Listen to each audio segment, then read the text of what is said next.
Após o final da Segunda Guerra Mundial, com o suicídio de Hitler e a assinatura ao pedido de rendição feito pelos aliados, os Estados Unidos e a União Soviética, que eles eram até então aliados na guerra, eles voltam a ser inimigos novamente, porque o seu inimigo em comum havia sido derrotado.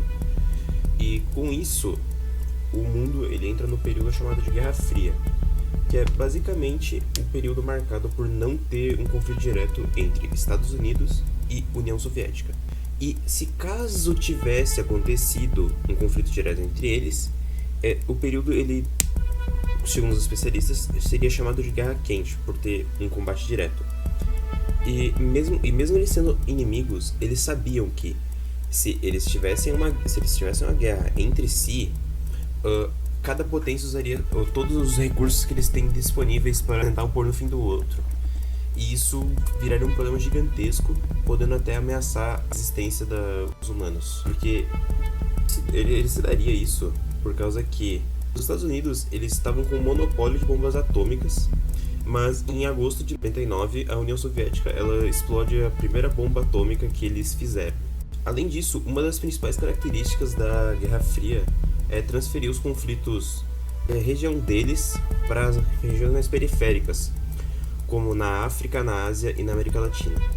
E dentre desses conflitos periféricos, nós temos a crise dos mísseis em Cuba, que é basicamente um período após a Revolução Cubana, liderada por Fidel Castro, em que, depois dessa revolução, que continuou ainda acontecendo, os Estados Unidos eles tentam parar de qualquer jeito essa revolução, porque o governo novo de Cuba ele buscava independência política e econômica dos Estados Unidos. E em 61, as relações diplomáticas com Cuba foram cortadas por parte dos Estados Unidos. E a revolução, quando ela se consolidou mesmo, ela declarou que Cuba seria um estado marxista-leninista.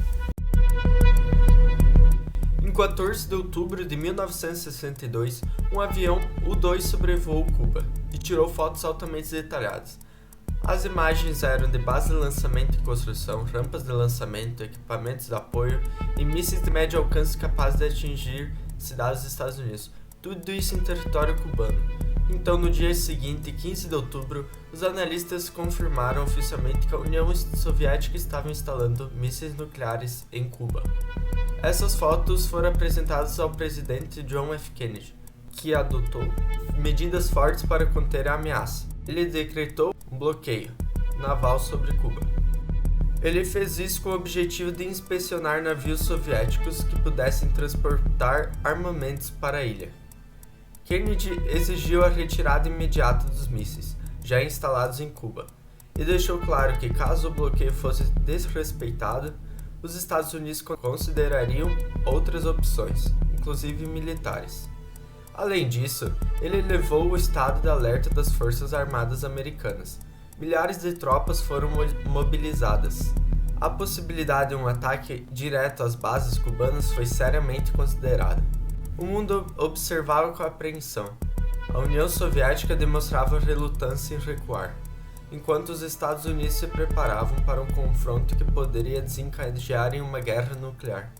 A tensão atingiu seu clímax entre 16 e 28 de outubro de 1962, período em que todos temiam uma escalada militar irreversível. A crise foi resolvida por meio de intensas negociações. A União Soviética concordou em retirar seus mísseis de Cuba, e os Estados Unidos, por sua vez, prometeram não invadir a ilha. Em contrapartida, secretamente, os Estados Unidos removeram alguns de seus mísseis, tipo Júpiter, instalado na Turquia.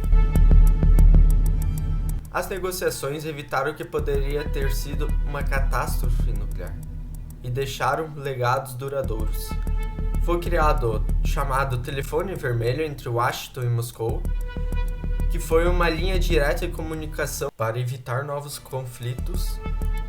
A crise evidenciou para o mundo o risco real de um conflito nuclear, fortalecendo a urgência de tratados de controle de armas, intensificou a relação entre Cuba e a União Soviética, consolidando a ilha como aliada estratégica dos soviéticos.